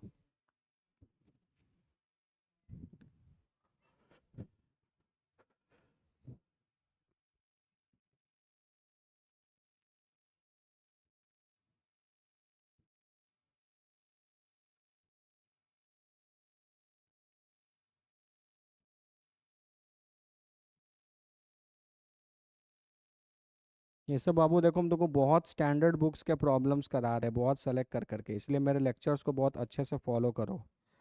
ठीक है, ये वो वाले प्रॉब्लम सब नहीं है जो तुमको हर जगह मिल जाएंगे। ठीक है, आपके लिए हम 10 बुक के प्रॉब्लम्स ला ला के आपको सब अच्छे वाले यहाँ करा देते हैं। थोड़ा तो सोचो कैसे करोगे, एटलीस्ट एसएक्स तो निकाल ही सकते हो। अरे एक बॉल को नीचे से यू वेलोसिटी से फेंकोगे तो ये तो मोशन अंडर ग्रेविटी है, इस पे एक्सेलरेशन तो हमेशा 10 नीचे लगेगा। नहीं, वाई वाली चीज़ तो कांस्टेंट है, एक्स वाला एक्सेलरेशन कांस्टेंट नहीं है, तो इसके लिए तुम भले डिफरेंशिएशन इंटीग्रेशन कर लोगे, बाकी चीज़ें तो इजी ही है। ट्राई करो इसको।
बनाओ बनाओ।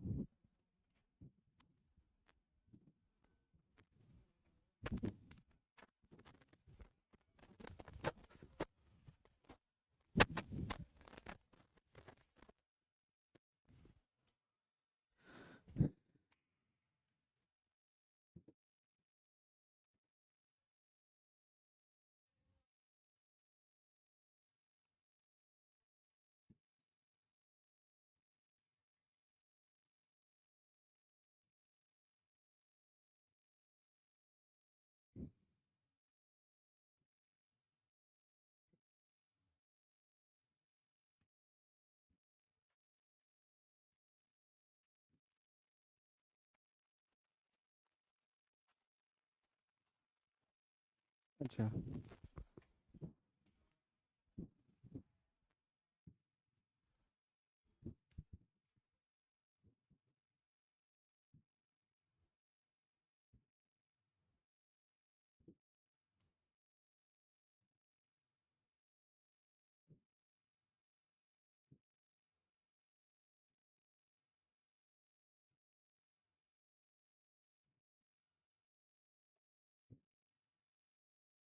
कैसे करोगे इसको बताओ। वाई के डायरेक्शन, वाई के डिस्प्लेसमेंट को वाई मान लेते हैं, तो इसके लिए तो तुम u y into t plus half into a y into t square लिख सकते हो। यू वाई कितनी इनिशियल वेलोसिटी यू है, यू इंटू टी हो गया, -1/2 into 10 into t square. Acceleration तो कांस्टेंट है 10 नीचे, तो ये कितना हो गया 5। तो y की वैल्यू हो गई यू टी माइनस 5t²। एक इक्वेशन आ गया। अब x का चलना है, तो ax जो है वो ah² है। ये as a function of height दिया है। ठीक है, कैसे करोगे इसको बताओ। Acceleration as a function of height दिया है, यानी एक्सेलरेशन हाइट के हिसाब से चेंज करेगा। तो फिर तुम ये दिमाग लगाओ कि एक्सेलरेशन को आप फिर v इंटू dv/dy लिख सकते हो। अरे इस बार h जो है वो वर्ट हाइट है ना, तो हाइट को तो आप वर्टिकली डिस्प्लेसमेंट लिखोगे, है ना, dv/ds इन जनरल। चलो दो बार इंटीग्रेट करो, एक बार इंटीग्रेट करोगे तो वेलोसिटी आएगा, फिर वेलोसिटी का इक्वेशन निकाल के फिर दोबारा डिफरेंशिएट करोगे तो क्या आ जाएगा। ट्राई करो। हम नहीं बनाएंगे, हम हर क्वेश्चन हम ही बनाएं, ऐसे ही निकालेंगे आप जेई एडवांस।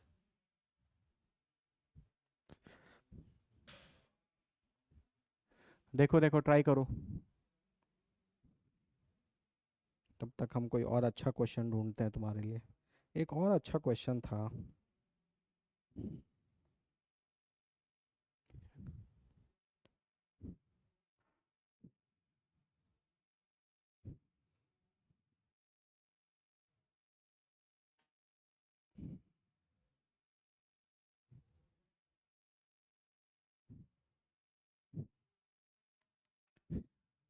अरे भाई, ये जो h है, इस h को आप क्या बोलोगे बताओ तो थोड़ा।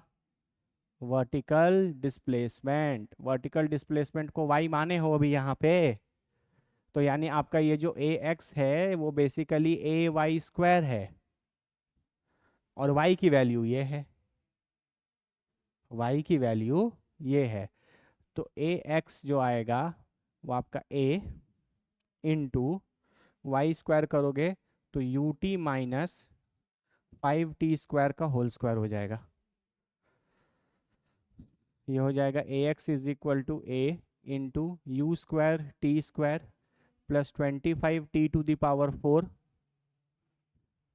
नहीं, और ये हो जाएगा -10u⁴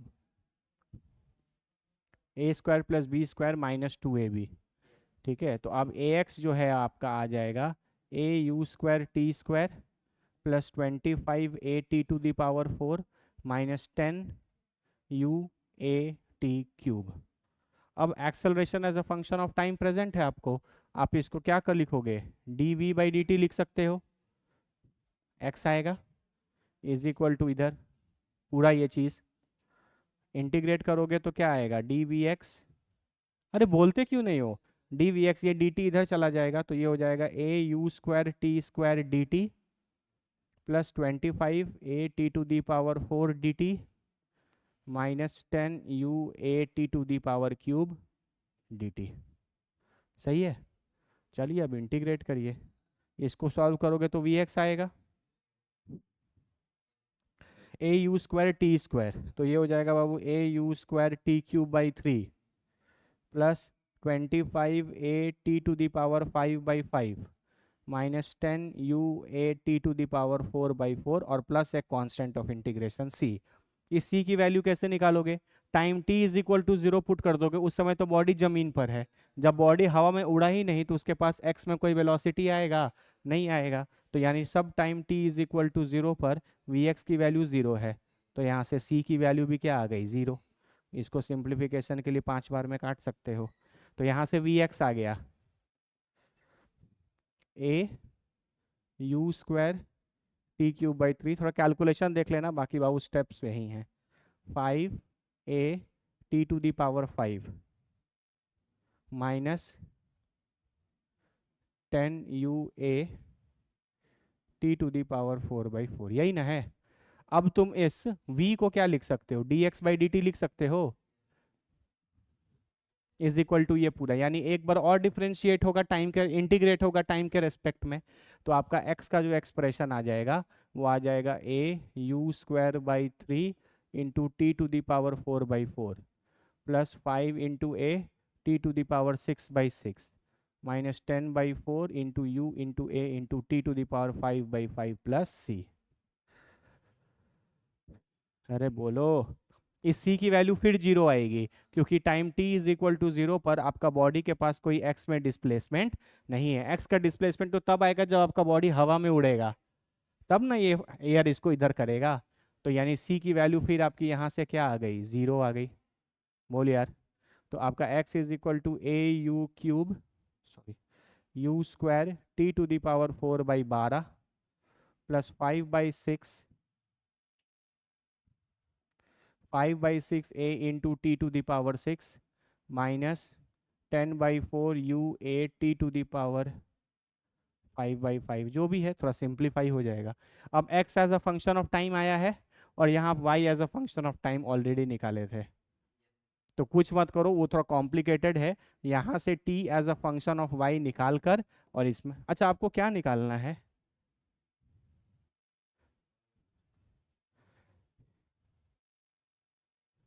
अच्छा s as a function of time चाहिए था ना, तो ये y as a function of time है। अरे बोलो, this is s y, this is vertical displacement as a function of time and this is sx horizontal displacement as a function of time। निकल गया, यही दोनों चीजें निकालनी थी। इस बार ट्रेजेक्ट्री नहीं निकालना है, ट्रेजेक्ट्री निकालना पड़ता है तो हालत खराब हो जाता। यहाँ से तुमको फिर टाइम का क्वाड्रेटिक सॉल्व करके टाइम का वैल्यू निकालना पड़ता और फिर उसको यहाँ डालते, थोड़ा और कॉम्प्लिकेटेड हो जाता। देखो अगर आप लॉजिकली सोचो ना बाबू, लॉजिकली सोचो तो चीज़ें बहुत आसान है। एक्सेलरेशन दिया हुआ था, डिस्प्लेसमेंट तक पहुंचना था, 2 बार इंटीग्रेट करना है। एक्सेलरेशन से डिस्प्लेसमेंट तक पहुंचना है तो 2 बार क्या करना है, इंटीग्रेट करना है, बस थोड़ा सा मैनिपुलेशन है। इस बार जो x का जो एक्सेलरेशन है वो y के डिस्प्लेसमेंट का फंक्शन था, तो ax आपका ए वाई स्क्वायर हो गया, और y का डिस्प्लेसमेंट तो तुम निकाल ही चुके हो टाइम के साथ, तो यहाँ डाल दोगे तो ax आ जाएगा टाइम के साथ। दो एक बार डिफरेंशिएट करोगे तो वेलोसिटी का इक्वेशन आ जाएगा, और दोबारा डिफरेंशिएट करोगे तो डिस्प्लेसमेंट का आ जाएगा। आपको डिस्प्लेसमेंट ही निकालना था as a function of time. ये vertical displacement as a function of time निकल गया, और ये आपका horizontal displacement as a function of time निकल गया। बोलो सही है, ये कट भी जाएगा, देखो 5 से ये 2 बार में और ये 2 से ये 2 बार में, तो थोड़ा सिंप्लीफाई कर लो, हो जाएगा वो। बोलो क्लियर है, अच्छे से देख लो।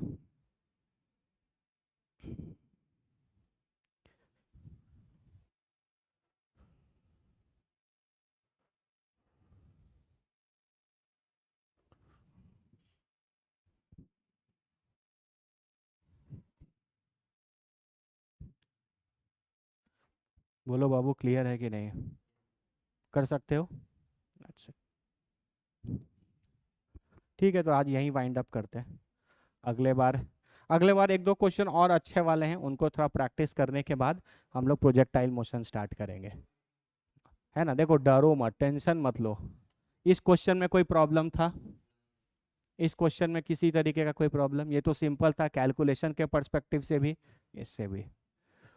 ये वाला क्वेश्चन क्लियर हुआ था जब आपको एंगल निकालना था वेलोसिटी और एक्सेलरेशन में, सिंपल वेक्टर डॉट प्रोडक्ट ले रहे थे, इसी से मिलता जुलता एग्जैक्टली ये क्वेश्चन था, है ना। इस बस इन जितने भी क्वेश्चंस आज किए हैं ना, उसमें थोड़ा सेकंड पार्ट में किसी किसी में कैलकुलेशन थोड़ा सा टफ है ना, बस बाकी नहीं तो कोई दिक्कत नहीं है।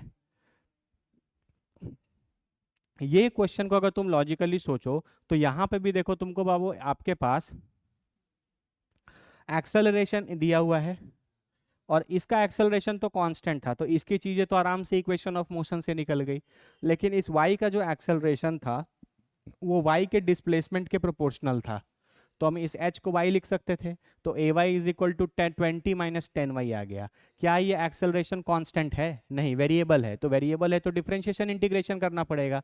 ट्रेजेक्ट्री का इक्वेशन निकालने के लिए आपको डिस्प्लेसमेंट चाहिए, आपको इन्फॉर्मेशन किसका दिया है, एक्सेलरेशन का, तो आगे जाना है या पीछे जाना है, पीछे, तो इंटीग्रेट करेंगे, क्लियर सा बात है। क्या हम इसको dv बाई डी टी लिख के इंटीग्रेट कर सकते हैं, वो नहीं कर सकते। dv बाई डी टी लेकर इंटीग्रेट तब करते जब यहाँ टाइम होता, लेकिन यहाँ तो खुद क्या है, डिस्प्लेसमेंट, तो एक्सेलरेशन को v into d v by d s भी लिख सकते हैं। ds क्या होता है, डिस्प्लेसमेंट, y का डिस्प्लेसमेंट को y, वर्टिकल डिस्प्लेसमेंट को y माना है तो dy हो गया। एक बार इंटीग्रेट किया तो वेलोसिटी आया, और दोबारा इंटीग्रेट करोगे तो यहाँ देखो वेलोसिटी आ गया था, और दोबारा फिर वेलोसिटी को मान के फिर एक बार इंटीग्रेट किया तो y में डिस्प्लेसमेंट आ गया। अब ये इंटीग्रेशन थोड़ा आपके लिए नया था, है ना, ये सब चीज़ें अभी आपने पढ़ा नहीं है कि dx upon under root a square minus x square रहता है तो हम लोग उसको साइन इनवर्स x बाई ए बोलते हैं। तो हम आपको बताएं, अगर इस फॉर्मूले के हिसाब से ये मैनिपुलेशन करो और इसको इस फॉर्मूले पे लिख लो तो आपको इस तरीके की चीज़ें मिल जाएंगी। बोलो क्लियर है या नहीं? अच्छा, थोड़ा सा कैलकुलेशन टफ है बस। ये वाला क्लियर हुआ? क्वेश्चन समझ में आ रहा है? आपके पास एक बॉल था जिसको अब यू के वर्टिकल वेलोसिटी से ऊपर फेंके थे, जैसे जैसे ये हवा में जा रहा था वैसे वैसे इस पर एयर लगने लगा, ड्राई इस एयर इस पे एक्स डायरेक्शन में एक एक्सेलरेशन लगा रहा है जो कि इसके वाई के डिस्प्लेसमेंट के प्रोपोर्शनल है। तो हम यहाँ से ए एक्स को ए वाई स्क्वायर लिख दिए, वाई हम यहाँ से निकाल के सॉल्व कर दिए, दो बार इंटीग्रेट किए तो डिस्प्लेसमेंट तक पहुँच गए। बोलो क्लियर है कि नहीं? ठीक है, एक बार इन सारे क्वेश्चंस को अच्छे से प्रैक्टिस कर लेना, दो तीन और अच्छे क्वेश्चंस बचे हैं उनको नेक्स्ट क्लास में करके, मतलब कल, और फिर हम लोग प्रोजेक्टाइल मोशन स्टार्ट करेंगे। ठीक है, चलो, थैंक यू।